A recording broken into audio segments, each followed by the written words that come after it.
বঙ্গবন্ধু শেখ মুজিবের কন্যা। আমার হাত থেকে এই দেশের কোনো সম্পদ কারো কাছে বিক্রি করে আমি ক্ষমতা আসতে চাই না। এই সমস্ত কথা শেখ হাসিনা বলেছিল, আমরা বিশ্বাস করিনি। আমরা বলেছি শেখ হাসিনা এমনি আমাদের একটা জুজুর ভয় দেখাচ্ছে। আমরা বুঝতে পারছি না দেশ আসলে কোন দিকে যাচ্ছে, দেশ আসলে কার আঁচল তলে যাচ্ছে।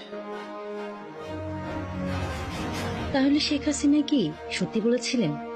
সাংবাদিক ও রাজনৈতিক বিশ্লেষক মাসুদ কামাল তার সাম্প্রতিক মন্তব্যে দাবি করেছেন, সাবেক প্রধানমন্ত্রী শেখ হাসিনা একসময় সতর্ক করেছিলেন যুক্তরাষ্ট্র নাকি সেন্ট মার্টিন দ্বীপ ও তার আশপাশের অঞ্চল সামরিক কাজে ব্যবহারের জন্য চেয়েছিল। তার ভাষ্যমতে শেখ হাসিনা সেই প্রস্তাবে রাজি না হওয়ার কারণেই তাকে রাজনৈতিকভাবে কঠিন পরিস্থিতির মুখোমুখি হতে হয়েছে এবং শেষ পর্যন্ত ক্ষমতা ছাড়তে হয়েছে। আমার হাত থেকে এই দেশের কোনো সম্পদ কারো কাছে বিক্রি করে আমি ক্ষমতা আসতে চাই না। আর এখনো যদি ওই বলি যে না সেন্ট মার্টিন দ্বীপ বা আমাদের দেশ কাউকে লিজ দেবো, তাহলে আমার ক্ষমতা থাকার কোনো অসুবিধা নেই, আমি যাই সেটা। মাসুদ কামাল প্রশ্ন তুলেছেন, যে বিষয়গুলো তখন অনেকেই অস্বীকার করেছিলেন বা ভয় দেখানো বলে উড়িয়ে দিয়েছিলেন, তখন কি সেই ঘটনাগুলি ধীরে ধীরে বাস্তব রূপ নিচ্ছে?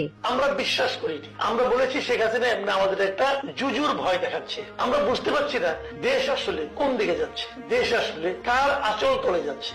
তিনি আরো বলেন, বর্তমান সময়ে যুক্তরাষ্ট্রের সঙ্গে বাণিজ্য চুক্তি, প্রতিরক্ষা সহযোগিতা এবং কৌশলগত আলোচনা নিয়ে যে আলোচনা চলছে, সেখানে সরকার ও বিরোধী দল উভয়েরই নীরবতা লক্ষ্য করা যাচ্ছে। তার মতে এই নীরবতা সাধারণ মানুষের মধ্যে আরো প্রশ্ন ও সন্দেহ তৈরি করছে।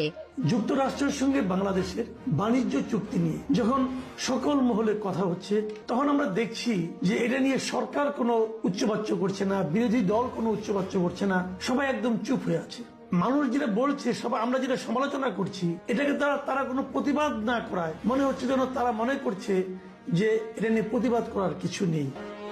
এছাড়া তিনি উল্লেখ করেন, বিভিন্ন মহলে আলোচনা রয়েছে যে সাম্প্রতিক রাজনৈতিক পরিবর্তন এবং শেখ হাসিনার ক্ষমতা হারানোর পিছনে আন্তর্জাতিক প্রভাব, বিশেষ করে যুক্তরাষ্ট্রের ভূমিকা থাকতে পারে, এমন মতও কেউ কেউ প্রকাশ করেছেন। যে বিগত স্বৈরাচারী শাসক যাকে আমরা বলি শেখ হাসিনা, তার আমলে শেখ হাসিনা কিন্তু বলেছিলেন যে যুক্তরাষ্ট্র তাদের নৌবাহিনীর ব্যবহারের জন্য, সামরিক বাহিনীকে ব্যবহার করতে দেওয়ার জন্য আমাদের সেন্ট মার্টিন দ্বীপ এবং তার আশেপাশের এলাকাগুলো ব্যবহার করতে চেয়েছিল এবং বলেছিল ওগুলো ব্যবহার করতে দিলে শেখ হাসিনার কোনো সমস্যা হবে না, শেখ হাসিনাকে তারা ক্ষমতায় টিকিয়ে রাখবে। শেখ হাসিনাকে আমরা দেশ থেকে তাড়িয়ে দিলাম, শেখ হাসিনাকে আমরা বললাম এগুলি করেছে, আমরা বললাম শেখ হাসিনা জুজুর ভয় দেখাচ্ছে, কিন্তু এখন দেখা যাচ্ছে সেগুলোই তো বাস্তবায়িত হচ্ছে।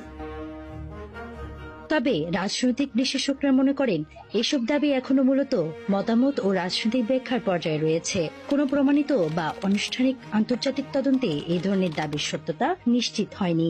শেষ পর্যন্ত প্রশ্ন থেকেই যাচ্ছে, শেখ হাসিনার আগের সতর্ক বার্তাগুলো কি শুধু রাজনৈতিক বক্তব্য ছিল, নাকি তার পিছনে ছিল আরো গভীর ভূ রাজনৈতিক বাস্তবতা? আমি জাতিপিতা বঙ্গবন্ধু শেখ মুজিবের কন্যা। আমার হাত থেকে এই দেশের কোনো সম্পদ কারো কাছে বিক্রি করে আমি ক্ষমতা আসতে চাই না।